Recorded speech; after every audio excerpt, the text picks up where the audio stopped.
My name is Don Jorgensen. Welcome to our discussion on issues and candidates. We have the honor to have with us in studio today our Congresswoman Carol Shea-Porter. Thanks for joining us, and may I call you Carol? Oh, please do. I'm honored to be here. Thank you. Thank you very much. You were the Democratic Congresswoman from the 1st District in New Hampshire from 2007 through 2010 and returned in 2013. During your terms in Congress, you quickly became known as being forthright, honest, dedicated, and in true New Hampshire style, you weren't hesitant to speak truth to power and the rich. And for that, thank you very much. We need that desperately. Now, as I understand it, you attended public school on the seacoast here in New Hampshire. You subsequently graduated from UNH with first a master's in social services, and then you continued on with a bachelor's in social services, and then a master's degree in public administration. You worked as a social worker and went on to direct senior centers. Fantastic. You volunteered to help with the relief effort in the aftermath of Hurricane Katrina, which, as I understand, was the major motivation for you becoming active in politics. Is that valid? Yes, that's right. You were raised in a Republican household, and your father was a World War II vet. You married into a military family. You currently live in Rochester, New Hampshire. You have a daughter and a son. Did I cover the basics? You did. Good job. Thank you so much. Well, on to the principal reason for the interview. Carol, tell us what this election is about.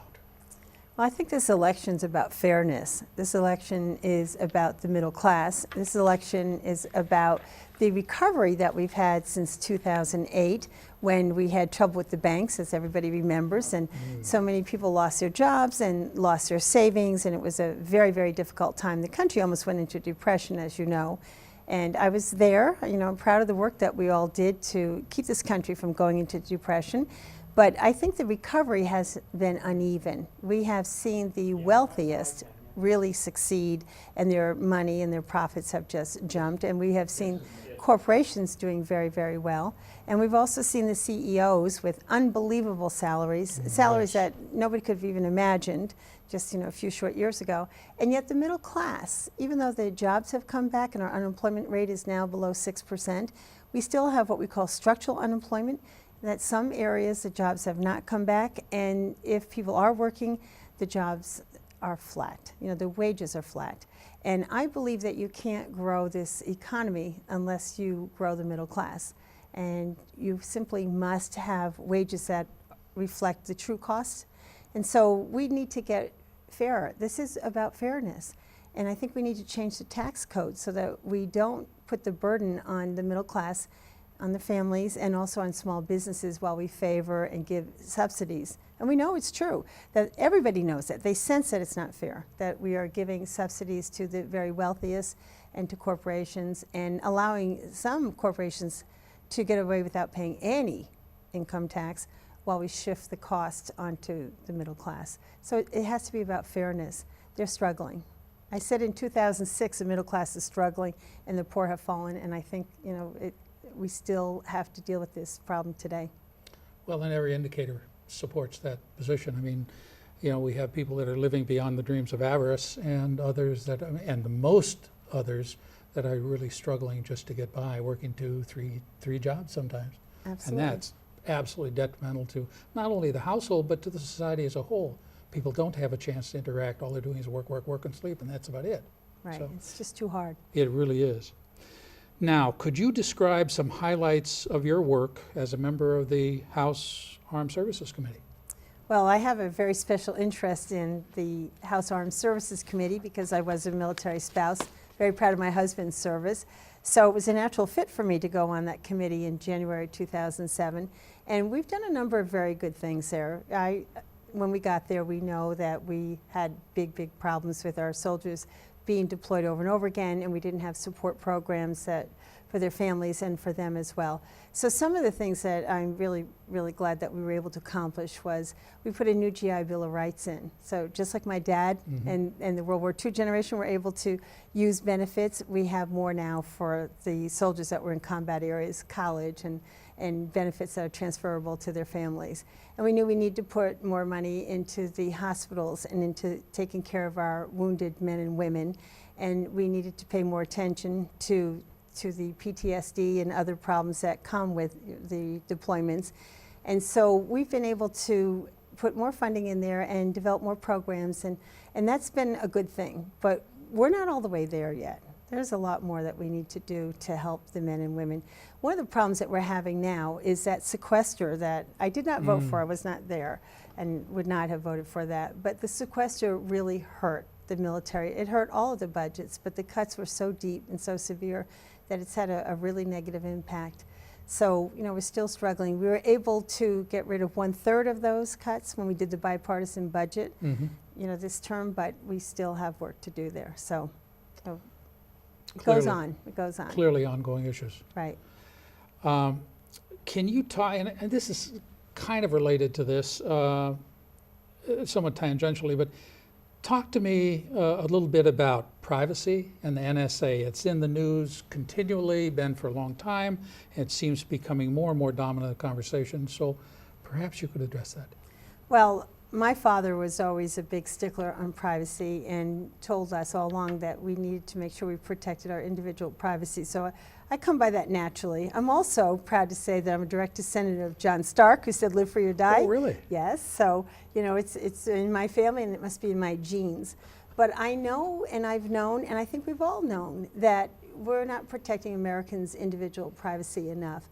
And I think the difference here is that the way the NSA has gone about collecting the data and collecting the information and listening in has not been what it could be. We need wiretaps. And it's true. I mean, we do have enemies and we do need to be able to hear what's happening. But if they need to listen in, then they should go to the FISA court and ask for a warrant. If they are going to listen in on Americans, they should get a warrant. So I think that's, a basic constitutional right that we have to privacy. So ever since I got in Congress from the very beginning, I've had to vote no on these bills because it didn't protect individual privacy enough. But the latest round has been particularly awful to watch.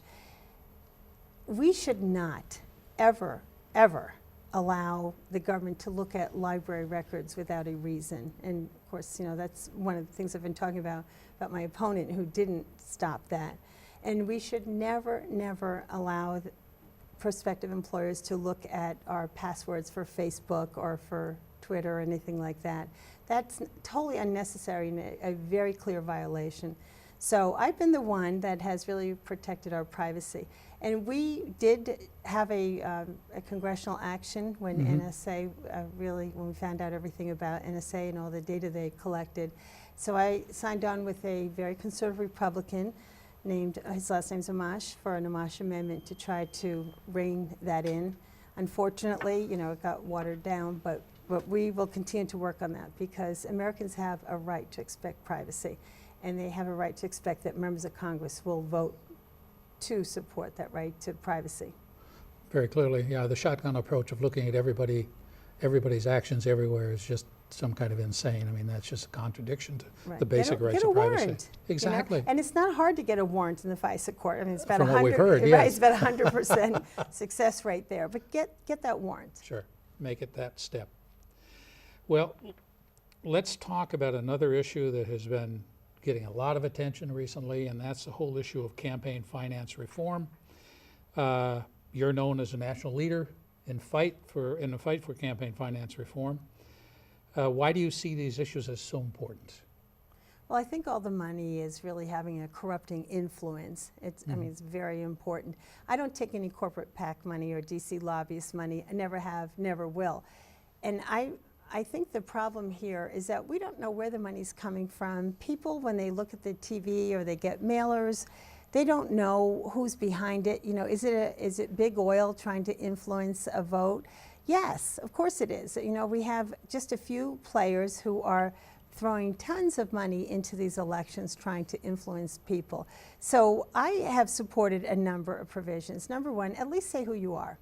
If you're going to be bringing money in, like Speaker John Boehner and Fred Malick from the Nixon era, believe it or not, are going to be dropping about $1.6 million on my head in the next 2 weeks. Well, say who gave you that money so that people can make a decision.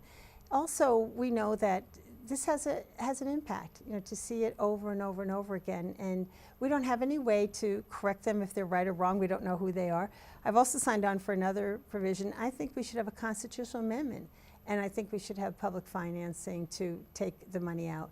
And if people doubt that it has an impact, I just have to point out that in the tax code, and people say, well, why does the tax code look like that?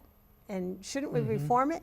Of course we should reform it. It does look terrible. But think about it, when you have people there who are responsible for writing tax code and they are being supported by outside groups, they're going to put some friendly legislation forward. It's just the way it is. So we should try to take the money out. I did ask Frank Ginta to join with me and ask third-party groups not to play in New Hampshire, and he refused to. So there's a lot of stuff out there. One thing that I think people in New Hampshire can look for is if it doesn't say, I'm Carol Shea-Porter and I approve this ad, or I'm so-and-so and I approve this ad, then we didn't do that ad, and that will tell people that that is outside money. And then they should ask, who? Of course. Right, Of course. who and why? It's just an ongoing frustration for me as well. And somebody expressed it to me at one time as saying, with that kind of money that's available and the Supreme Court saying, oh, it's not an issue, if I'm talking to a group and I'm talking with my own voice and I'm next to a person with a different perspective and he has a $10,000 sound system that nobody can hear over him, I think it's safe to say my voice doesn't get heard, and I think that's the thing that everybody needs to address. We can't allow that to happen in our society if we're going to have, a free and equitable democracy. It comes back to an issue of fairness again. Right, and I think people are feeling that they can't be heard. You're absolutely right. So, and we don't want people to lose faith in this system. Our democracy is very precious, and every voice should be heard, and every vote counts. So we need to take that money out of politics. And there's a lot of legislation, like I said, I'm on all of it, but we really need to get both parties to engage in this, and sadly that's not happening right now. Sad reality. Well, speaking of, shall we say, money having an influence, I know I've been receiving, and I think many people have been receiving these flyers, some from the NHGOP, some from other, shall we say, shadowy organizations that are sending these mailers out that aren't really nice to you. Now, Really? I understand it's a political thing, but talk to us a bit about those mailers. Well, they're frustrating, clearly. People have brought a few in to me. They don't send it to my house for whatever reason, I don't know. But I have seen them, and one is particularly amusing that, I voted for first-class airfare, I think. And Yes, another yes, one that we yes. get health care forever, right? If only, right? It's not true, obviously. And the thing is that the way they do that vote, so-called, for first-class airfare, actually that was a vote no against the Ryan budget, right? But they put these little poison pills in there. Sure. So if you vote no on the Ryan budget, then it meant that you must have voted yes to have first-class airfare because they buried in there. And that's what they pull out. They're planted there on purpose, right? And of course they don't say, suspect. right, and they don't say what's really bad. But I think people in New Hampshire are smart enough to understand that. But there is one that I find particularly insidious, and what does it say? Something about, I said it was a joy and triumph to cut Medicare. It's like, look how old I am. I'm really interested in Medicare, Yeah, right? right. Yes, I definitely want Medicare to be there. So I think people would know that that's not true. But that one is a little bit offensive. The rest of it is actually pretty amusing. So, Well, and the reality is a lot of people are scared to death out there today. well, they are. But I do think that people in New Hampshire have good common sense, and maybe because we see so many ads like that, that we know, Carol Shea-Porter left 10 10 kittens stranded in the tree, you know, that sort of thing that people say, no, Yeah, it can't we know be." better than that. Yeah. That's right, that's right. Well, that leads to, discussion of the Ryan budget leads to the other issue that certainly a lot of people are concerned about in the Congress, and that is the whole issue of gridlock. Is it as bad as it looks? And it looks bad. What are the reasons, and can it be fixed? It is bad. I mean, it's definitely bad, and I think the root of that is that the House is run by the Republicans right now, and Speaker John Boehner is the only one who can put legislation on the floor. So Democrats can't fix anything, we can't change anything, we can't put it on the floor. It's just how it is. And, conversely, when Democrats are in charge, it's difficult for Republicans to do that. But John Boehner won't let us put amendments on. It's very difficult to get an amendment or to get a bill there. And he won't give up the floor and yield it to Democrats, and nobody expects him to. But it does create a kind of gridlock because they write these bills that are really like take it or leave it. They don't even try to write something in that would be acceptable to Democrats. So they pass it in the House because they have the majority, Sure. right?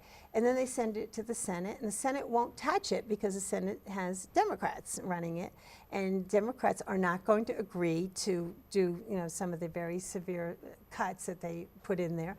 So the Republicans in the House then get very upset that the Senate won't take up their bills, and the Senate will send things over that they know full well could not be accepted by the House Republicans. So, you can't write take it or leave it legislation and expect that you'll have a compromise. You have to compromise. So I tell the story about the Farm Bill. When they brought the Farm Bill to us in the House, at first they wanted to cut $20 billion from food stamps at a time when we knew that we still had people, and still do, as we know, people who are hungry and need assistance. So Democrats voted no. So then they came back with the next bill, and it was $40 billion. Instead of 20, it was now 40. So no, we're not going to say yes. And then in the end, they came back with $8 billion. And while we weren't happy with $8 billion, that was the compromise point. And they did put some things in there that made it easier to get to yes, which is the right thing to do. Sure. And what they did was they helped family farms in New Hampshire, and they helped with a lot of the forest programs. And they also made it so that if a family takes their food stamps and takes them to a local market, they get double the value, and they put more money in certain banks, food banks. So they did some things that helped us all to say yes. And the other part was when we did the bipartisan budget bill, which was nothing short of a miracle. But they worked hard. The Republicans in the House side and the Democrats in the Senate side actually worked for something that, we had to hold our noses and vote for it. But we did. So the point is, it can be done. I am very, very fortunate that I'm on the Armed Services Committee, because that's the most bipartisan committee in the House. Oh. Well, we know we can't get that wrong. Sure. No, we cannot get it wrong. The world and the country depends on us. And I have to say that the chairman of the Armed Services Committee, a Republican by the name of Buck McKeon, has been incredibly fair. And so I've gotten a lot of legislation through. The Armed Services Committee only does one big bill a year, and we put our legislation in it, and then the committee votes for it, and it goes to the floor. And so I've been very fortunate. I've been able to put in a number of amendments and provisions for soldiers. I'm still working on the lungs, exposure in toxic burn pits to protect their lungs, and working on contractor stuff, to try to rein in the cost and make them accountable. And also, I worked with a Republican on the committee, and we were able to get a funding for dog therapy for men and women soldiers and veterans who have PTSD. So, right, so it's bipartisan, and I always feel good about that committee. My other one is natural resources, and it's very partisan. And so, they do get the votes out of committee because they are in the majority on the committee, but everything's dead on arrival in the Senate. So it's not a way to do it. I think both sides have to say, what is the best possibility to move this forward?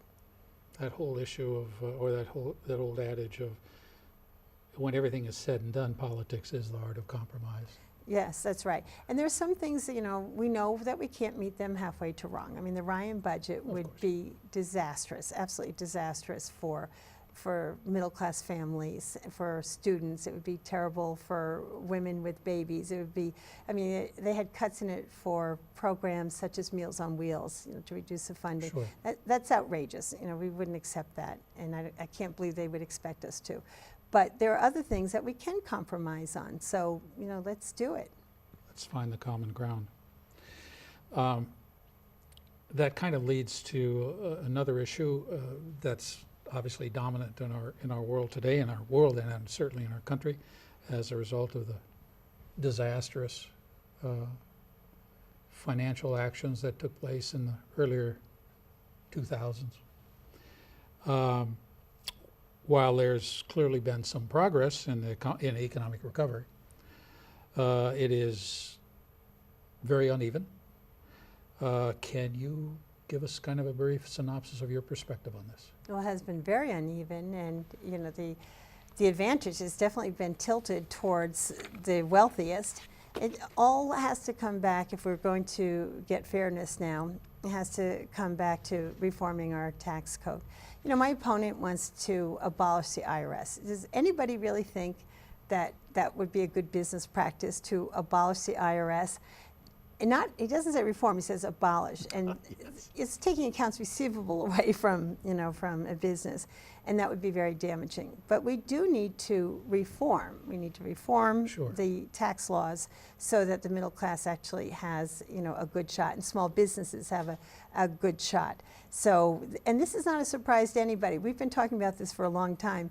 But lately, really mainstream newspapers such as USA Today are talking constantly about having to change this, that the recovery has been uneven, and that some have prospered, as I said before, way beyond what we could ever have imagined, and are able to escape their tax responsibilities, while the middle class has not been able to. And as a matter of fact, I think they've been pounded pretty hard, and small businesses have been pounded hard as well.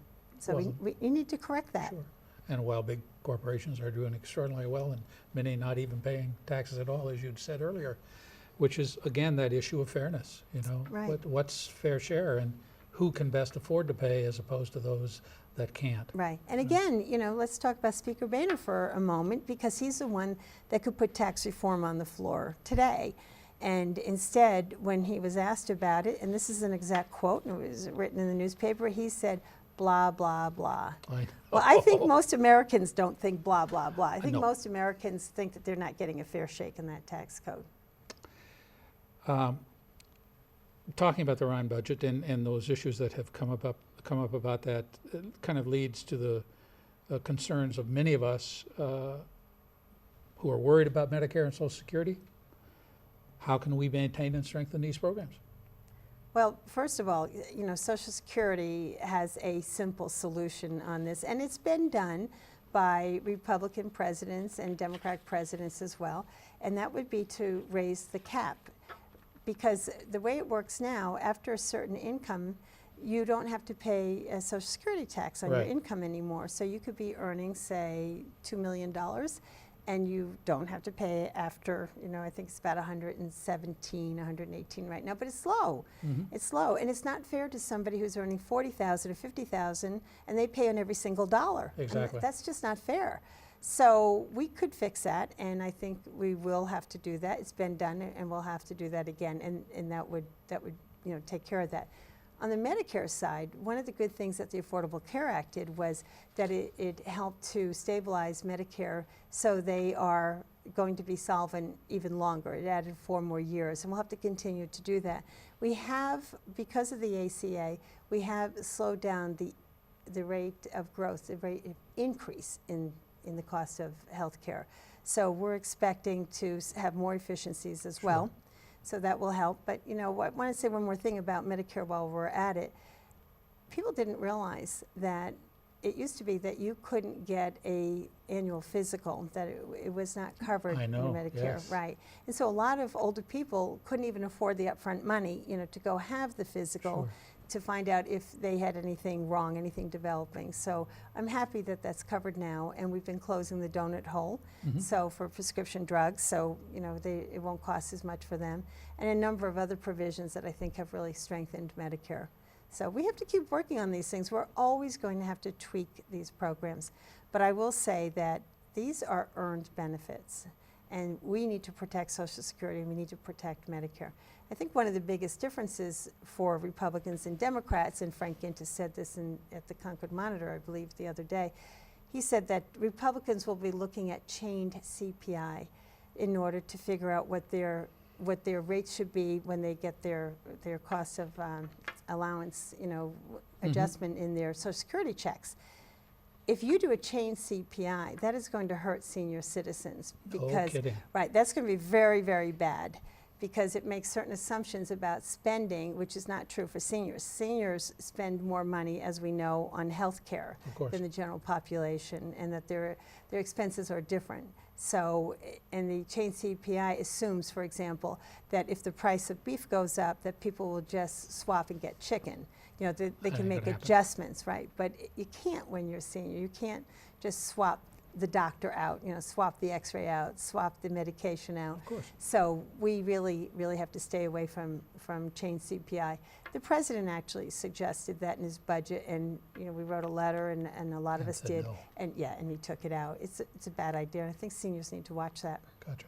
Well, we're running down on time here. I'd like to have one brief question, maybe of a minute or so, and then turn it over to you. What are the women's issues being talked about so much in the election? If you could kind of give a brief reference to that. Well, there has been an emphasis on women right now. We have a program called the Women's Economic Agenda. And the reason that we're doing that is because we know the story of women earning less money than men.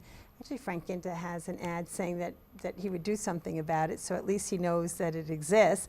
But he could have signed on to the Paycheck Fairness Act if he wanted to do something about it. And we also know that the burden of child care is really making it difficult for families. And we know that there's so many women that are head of households that have that. So we need to make sure that they can have child care that helps. And we know that a lot of men and women don't have any days off to take care of sick relatives or to take care of themselves. So those are family issues and women issues. Now, to make it larger and more specific to women, there's a lot of efforts to cut access to contraception. And, that's a family issue, obviously, but it's important to women. And one more thing, we talk about the minimum wage. Republicans like to say that it's just 16-year-olds earning minimum wage, but really 2/3 of the minimum wage earners are women in their 30s. And so they can be working 2 jobs and 3 jobs and still not be able to take care of their families. So this has an impact on the women, has an impact on their families, and then it has an impact on the businesses that they go to and on the community. So we need to make sure, because so many women, half the workforce women are in the workforce, that they are compensated fairly, and that we concentrate on some of the challenges there and make sure that we can make it fair, and that there's enough income coming in that if they work a job, 2 jobs, they can take care of their families. Wonderful. Well, Carol, thank you very much for today. I know we've discussed only a very few issues. Are there some comments that you would like to make? I will give you the camera. And yes. Please, it's yours. Actually, thank you. What I would like to say is that I'm hoping that everybody comes out to vote this election, because this election is going to be about fairness. And as I've been going around the district, I've been talking to people, and I keep saying, practice self-defense, vote. And what do I mean by that? What I mean is that if you are a young person and you are concerned about the environment and you want to support people who believe in climate change and will work towards it, then I hope that you'll come out and vote for me. If you are a young parent and you are concerned about childcare and the costs, I hope you'll come out and vote for me, because I work to make sure that you have better benefits and that it's a possibility to be able to work and have good childcare. If you have a child who's about to enter college, I hope that you'll practice self-defense and come vote for me, because we have done a lot of work for that, but we have more to do, and we're the party, and I'm the person who signed on to legislation to allow people to renegotiate the price of their student loans, the costs and the interest rates. So, and if you're getting older, like I am, I hope you'll come out, practice self-defense, and vote for me, because I'll continue my work to protect your Social Security and Medicare. I am from the middle class. I know that all we really want is a chance to have a good job, be able to pay our rent or pay for our mortgage and transportation, to educate our children, to get them through college, to save for retirement so we'll have some dignity and some funds for retirement, and then to have a little money left over on Friday night for pizza and a movie. It's the American dream. I believe it, and I believe you believe in it also. So I hope that you'll vote on November 4th, and I'm asking for your vote. Thank you very much. And thank you for the chance to say that. Thank you, Congresswoman, for joining us and giving the citizens of our town the opportunity to hear what you have to say. I think it's very important. And thank all of you for listening to us, and good night.